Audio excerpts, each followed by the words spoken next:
Welcome to The Source, where we combine the headlines with in-depth conversations with the newsmakers themselves. Today on the program, the agriculture chief eats bukbok rice and imported galunggong. Kaya kong kainin yung bigas na may bukbok. Hugasan lang natin. Galunggong may formalin. Ay na. But he also insists he will not resign from his post. Also, an intensified campaign versus rice hoarders. I'm just warning the traders, lalo na ang tiyan ng Pilipino. Do not force me to resort to emergency measures. And will the government continue to import galunggong? Agriculture Secretary Manny Piñol joins us live. And later, what's inside a mud volcano? That's for today's In Focus.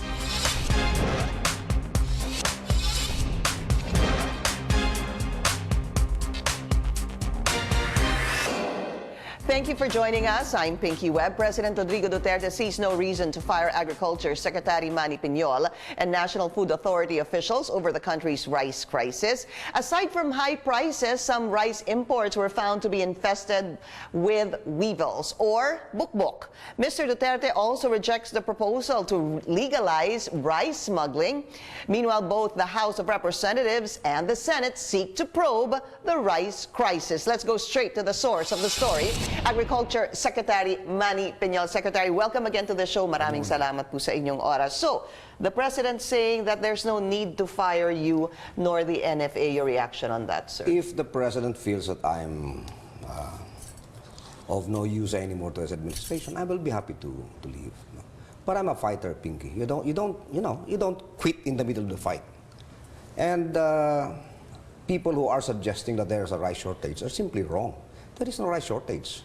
But there was indeed a spike in the prices of rice in the market, and this was caused by the delayed importation of the NFA rice and even the commercial rice imported by the private sector. You see, we are now 93% self-sufficient in rice, but we have to import 7%. We have increased our production by about 1.6 million metric tons compared to 2016. Last year, 19.28 million metric tons. This year, we're expecting to increase it to another 200,000 metric tons, 19.4 million metric tons. But still, that is not enough. So we have to import, but the importation must come in at the right time. Right. So, and this was the cause of the problem, all of the problem, because when the NFA rice disappeared in the market, when the importation of the private sector was delayed, speculators came in, and it caused a spike of. So there's no. How do you describe the current situation? It's a situation caused by speculation in the market. Because if we have a rice shortage, then we would not have rice to buy. But there is rice to buy. The only problem is mahal. Mahal kasi nag-speculate nga yung mga tao. In fact, this is one issue that I will take up with Jason Aquino. You have to understand that the NFA is not under the Department of Agriculture. So we just have to coordinate. I've long been asking this. In fact, I've been questioning this. Sabi nila, kapag nag-import na ng maraming bigas, bababa yung presyo sa merkado. Eh, bakit hindi bumaba? Look, you know what? Even the imported rice now is being sold at 2,200 pesos per bag. So that's about what? That's over 40 pesos. So nasaan yung pag nag-import, mababa yung bigas? So let's also clarify that, Secretary, because some tend to believe that you are part of the NFA Council, no, I'm the not. National Food Authority Council. Wala ho kayong kinalaman sa NFA. But don't you think you're supposed to be part of the NFA, sir? The decision is not mine to make. Understandably. But because you are also involved in it, that should make you part of the NFA. But, okay, I understand that's the decision of the President. Is the NFA supposed to be under the DA? What's a scenario that will work better? Because it's not under the DA right now. Should it be under the Well, even if it's not under the DA, if there's a greater collaborative effort, greater coordination between us. In fact, we started this maybe late in the day, but the last special meeting of the NFA Council, which I requested, I actually came in as a resource person. And I presented to the NFA Council the rice situation in the country. At that time, we had about over 40 days rice stocks. Buffer. Not counting the imported rices coming in, not counting the newly harvested rice, which is being done all over the country right now. And I told the NFA, this is our projection for this year. This is what you have to watch out for. Maybe we will have an El Nino. This is the thing. This is the system that should exist between us. The relationship that should exist between us. Never mind if the NFA is not under us. Never mind if we are not part of the NFA Council. There should be greater coordination between NFA and DA. So why did you just coordinate recently, sir? Because that's the type, I volunteered. Dahil kailangan mo nang pumasok. Kasi nakikita ko na nobody's manning the store.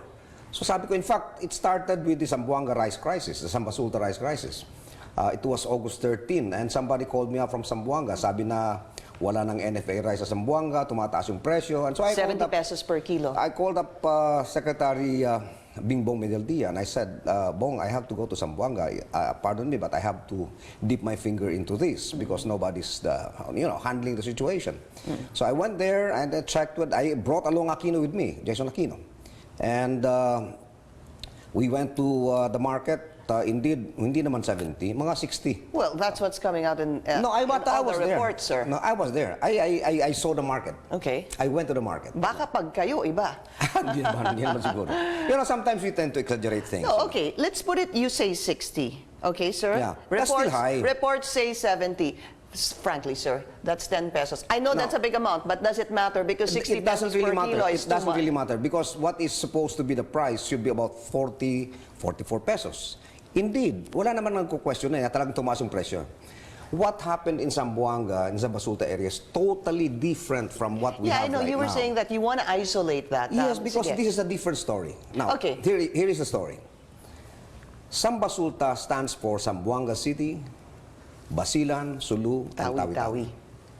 For so many years, these areas have relied on smuggled rice coming from Sandakan and Labuan, the ports of Sabah. But these are imported, but these are rice coming from Vietnam or Thailand. Okay? From there, sinusundo sila ng kumpit, kinukuha yung bigas, dinadala sa mga isla-isla. In fact, even Cebu, nakakarating yung mga smuggled rice. Smuggled? Yes.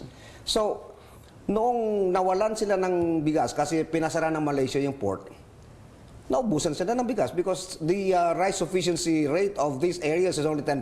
Because sino ba namang farmer magtatanim ng palay, ganong ang kakumpetensya mo, smuggled rice.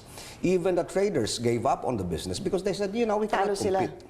So it's actually an act which killed the rice industry of the So area. let's just clarify that, Secretary. Yung Zamba Sulta, yan po ay ang pumapasok na bigas dyan ay smuggled. Yes. Plain and simple. Yes. And then I know that you wanted to clarify this because the President gave a reaction on this supposed legalizing the rice The smuggling. President gave a correct answer to a wrongly premised question. Yung premise ho kasi, sir, is that you're saying hindi naman smuggle the rice, import the rice. In fact, when I went there, I consulted with the mayor of Zamboanga City, the governor of Tawi-Tawi, and the other officials of Sulu and Basilan.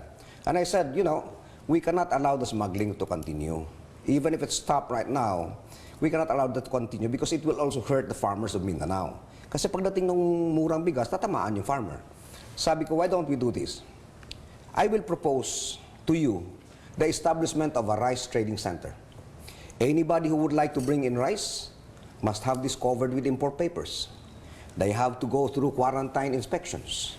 They have to go through sanitary and phytosanitary inspections. And most of all, they have to pay tariff. They have to pay duties and taxes. Yes. And the volume should only be enough to feed the Zambasulta area. Controlled. Controlled. For Zamboanga, Yes. Sulu, And, Basilan, Tawi-Tawi. I did not, Okay. So you did not say legalize smuggling. That's an oxymoron. Now, when you legalize smuggling, it's no longer smuggling. Well, that's why they were questioning you, sir. But lawmakers weren't happy with that smuggling and legalized smuggling. I'm a former journalist, Pink, and I must admit, maybe I'm getting lousy with my communication skills. Because you see, when you say legalized smuggling, it's one word countering the other. Exactly, sir. So Kaya the nga pag president, nilegalize mo, hindi na smuggling so the yan. president gave a reaction on this. But I on never use the word legalized smuggling. Right. Yun nga ang sinabi nyo. Ang sinabi nyo, hindi nadagdagan yung dagdag mong sinasabi na kailangan pag pumasok itong smuggled rice, ay may duties, may taxes, Of course, kontrolado. because let's go back to the basic. What is smuggling?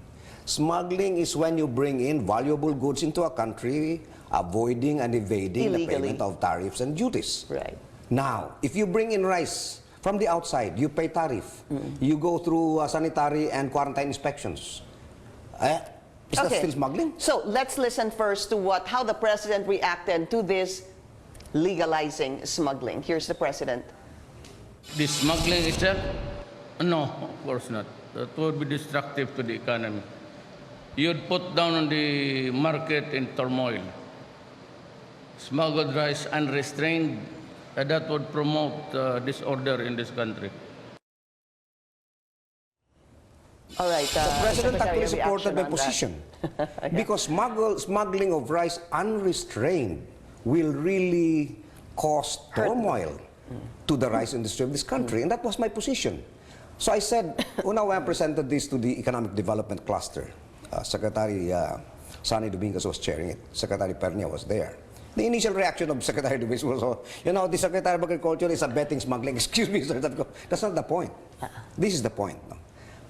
We either close our eyes and allow this smuggling to continue because, you have to understand how far Tawi-Tawi is from Mindanao. If you look at the map, Tawi-Tawi from Sabah, may isang island doon sa Tawi-Tawi. Pag tumilaok yung manok doon sa Sabah, naririnig ng mga taga-Tawi-Tawi. That's how near they are. It's a totally different environment, Pati mga sabon nila doon imported, yung sigarilyo na Blue Seal. So we cannot expect to bring in rice from mainland Mindanao because it would be very expensive. And so, you have to understand the culture of this area, the tradition. They've been trading with one another for so long. parang ang sinasabi nga, barter trade. But Secretary, you still stand by that to legalize the importation of rice in Zambasulta. Is that correct, sir? What's your other option? Allow smuggling? You cannot allow that. So you still stand by that? Yes. Okay. In fact, this is being supported by the local officials in Zambasulta. There's a resolution passed by the local officials supporting the idea of a rice trading center. And you're saying that, sir, Under the NFA. Under the NFA. Until we are also self-sufficient. Yeah, but this rice trading center actually is just one of the components of our program to bring back the rice industry in the Zambasulta area. Right now, as we speak, my people are in Tawi-Tawi. Phil Rice and my people, Bureau of Soil and Water Management, because the governor of Tawi-Tawi offered 10,000 hectares as a rice production area. I see. And it is going to be an agreement between DA and Tawi-Tawi because they understood my vision The for the area. situation also. So ang proposal natin dyan, yung volume ng bigas na papayagan nating ma-import, para maliwanag na, ma-import through the rice trading center, Yes. should only be equivalent to the consumption of the area but diminishing. As soon as we are able to revive the rice industry of the area, then we reduce. Okay. We'll be taking a short break. This is The Source on CNN Philippines. Still to come, will the president use his presidential powers to fight rice hoarders? Also, we're going to show you what the Agriculture Secretary did a while back. He ate bukbok rice. Secretary Manny Piñol will still be with us after the break.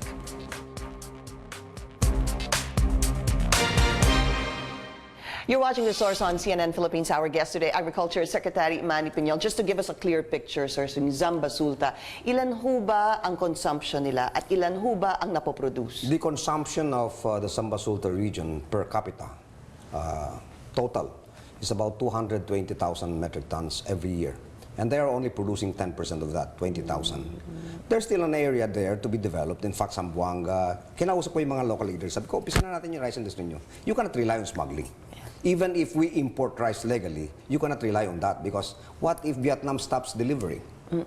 Diba? So we're starting with Tawi-Tawi. It's a huge area sa Languyan. 10,000 hectares. Nandun na yung mga field rice at saka people. Right after I visited the area, I sent them over there. They're checking out the irrigation system and everything. We're going to use solar-powered irrigation. Now, for Zamboanga, Basilan, and Sulu, they committed 1,000 hectares each as rice demonstration area. Okay. Okay, that's 13,000. We need about siguro to develop mga 40,000 hectares. It's not gonna happen so easy. Yeah. It's not gonna happen fast. Because if you're looking at 40,000 hectares, sir. It will take us about 3-4 years to develop. All right.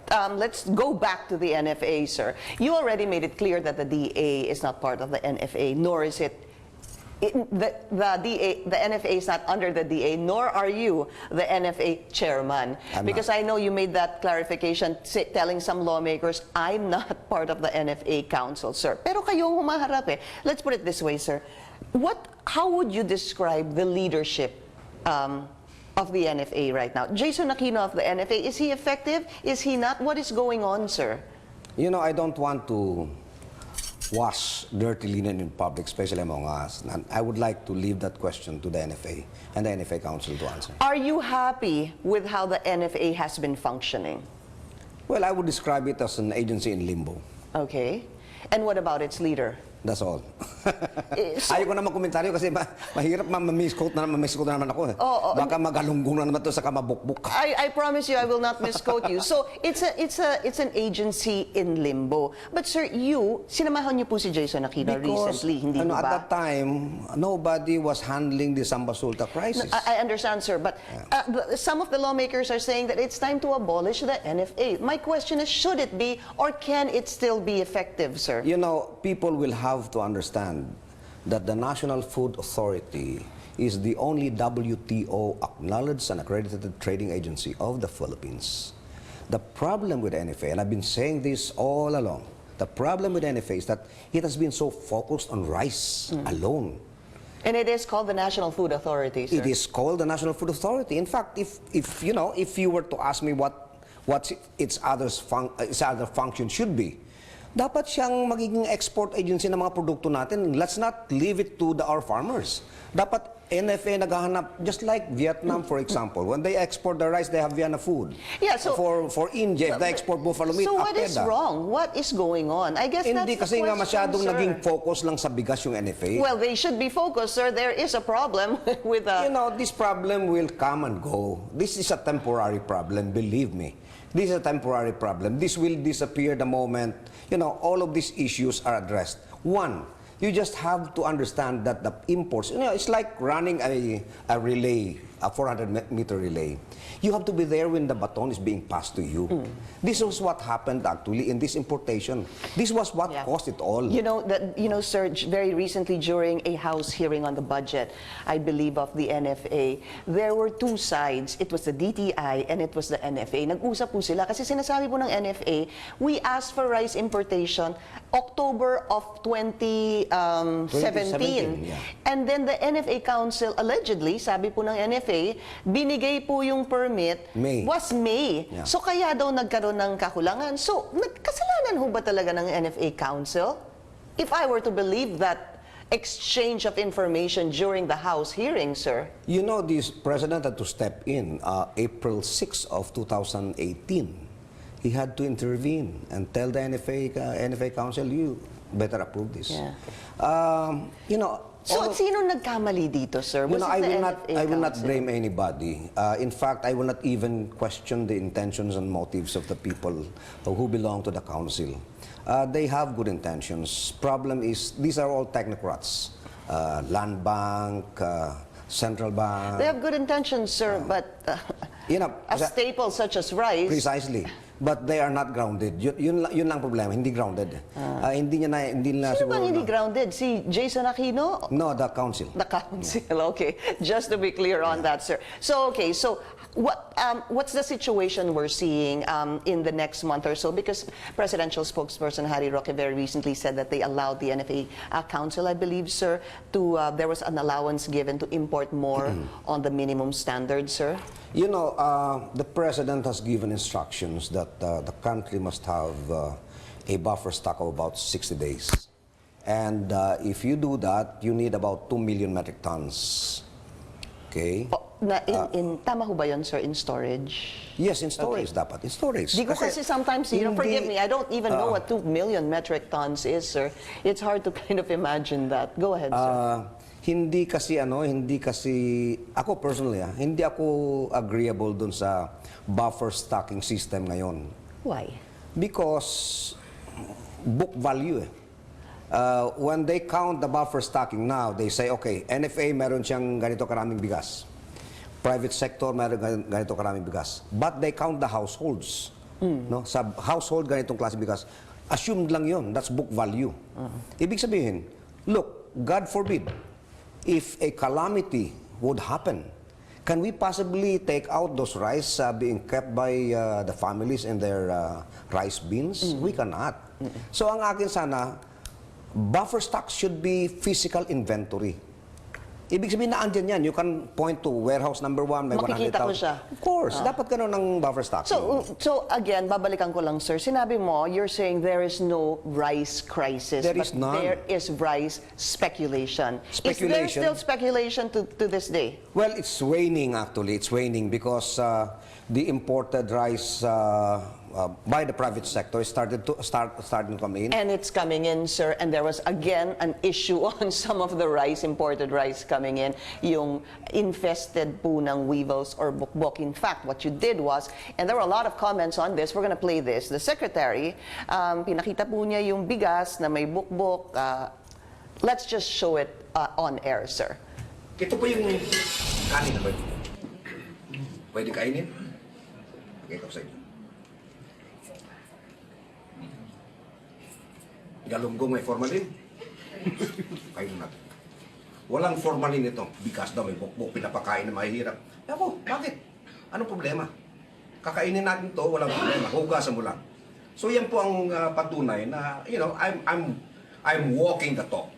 Kapag sinabi kong kaya kong kainin yung bigas na may bukbok, hugasan lang natin. Huwag mo naman kainin yung bukbok. Congressman Suarez, wala naman akong sinabing bukbok ang kakainin ko.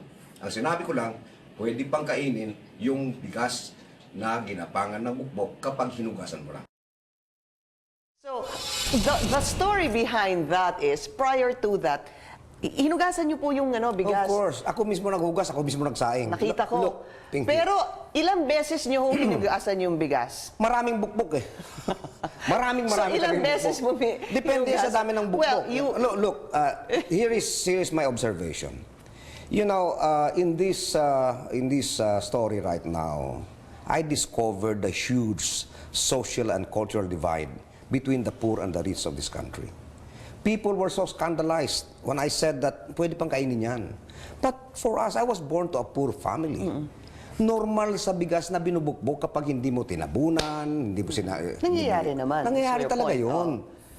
You know, bukbok, weevil is different from the bukbok of the kahoy. Kasi iba, hindi naintindihan eh. Hindi ho ba, sir, dalawang klase yung bukbok na pwedeng mag-infest sa kanin? But before you go on, the point, sir, of some at least who commented on your Facebook post was, it's as if you're telling the people, it's okay to eat substandard rice. No. Please answer that. That is precisely the, the misunderstanding there. Siguro, mali din lang yung pagka-explain ko, no? You know, I came up with this explanation when people started suggesting that the rice with bukbok should just be thrown away or fed to the animals. I said no, because weevils are to grains as black ants are to fruits. Even in America, you have weevils. In fact, hindi nga tayo nakakasiguro pati yung kinakain nating bigas, nakaka-weevil yun eh. So I have a Normal question, yun. sir. It's a very innocent question. Normal ho ba na kapag may dumating na imported rice sa atin, ay meron siyang weevils? That's another Is that story. normal? That's another story. But is it? No. Is it? Let me just respond to that. Posibleng may weevil. In fact, my statement when that was presented to me was this: if it could be proven that the rice was already infested with weevil before it left the port of origin, NFA should return it. Yeah. But the other side of the story is that hindi porke may bukbok, hindi na pwedeng kainin. That was my message. So, and I showed to the people how to clean it. Yeah. So your point is, kailangan pa rin imbestigahan kung yes. saan nagkaroon ng bukbok. Pero you're saying that having it there, hundreds of thousands of sacks of rice na may bukbok, pinakita nyo papaano na pwede pa itong kainin. Sinasabi ko lang sa mga tao, kasi you have to educate people. Like, all of these things came out of the blue. Yung formalin sa galunggong. Right, we're going to talk about that. Just again, a quick break. We'll be right back.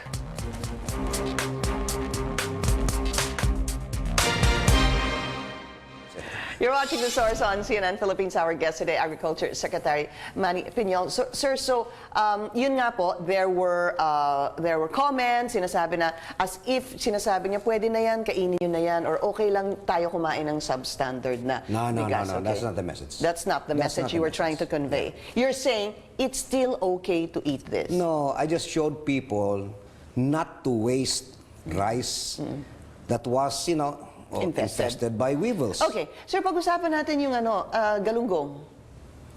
Kinain mo din yung galunggong. Oh, yes. Bakit ho ba Because sinasabing may formalin yung imported na galunggong? Hindi ako nagsabi Hindi, noon. bakit po sinasabi? I didn't say Claim you. lang nila yun. Kasi nung araw, may mga reports na gano'n na nilalagyan daw ng formalin yung isda para ma-preserve. But you already have a lot of cold storage facilities. Meron ka ng blast freezing. What do you need formalin? So there's no such thing. So, sir, you don't We believe... conducted tests after Pamalakaya came up with that statement. We conducted tests. 5 all over Metro Manila. None. Negative. Zero, sir. Zero. Kahit na isa wala At lumabas. saka, hindi lulusot eh. Yeah. Kasi bago namin ilalabas yung, may sampling kami sa pier pa lang yung ating quarantine. How do you sample that? They conduct laboratory tests. From there? Yes.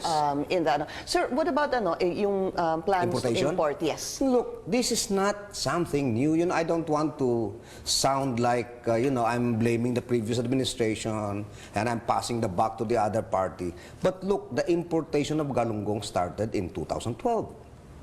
But the problem with that importation is it was done on the assumption and presumption that it would be used for the processing and canning.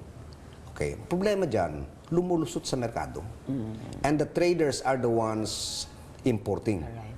This one, yung aming pinopropose ngayon, in fact last year, ang importation was 136,000 metric tons. Now, this year, we are only importing for a period of about 4 or 5 months, 17,000 metric tons for Metro Manila. Why is that? Because we are now starting to replicate all over the country the successful Zamboanga experience of closing the fishing grounds for 4 months so that the fish could spawn and reproduce. I see. Now, what do you deliver to the market if you don't provide fish? Yeah. So it will start October up to the end of February. Okay. After that, the thing that separates this from the former importation process is this time around, yung pinirmahan ko na FAO, yung ang pwede na mag-import yung mangingisda na mismo at saka yung mga fishing boat operators at saka fish vendors. Alright. Kaya nagwawala yung actually yung part nitong media campaign na ito, yung mga traders na malalaki na ang kausap na yung mga insik na, mga Vietnamese, sila yung nagkocontrol ng galunggong. I see. All right. So, sir, for those asking, just as a last question for you to resign, what is your answer to that, sir? You don't quit in the middle of the battle. All right. Thank you. Agriculture, that's obviously a no. Secretary Manny Piñol, sir, maraming salamat po sa inyo. And thank you for joining us here on The Source. I'm Pinky Webb. You're watching CNN Philippines.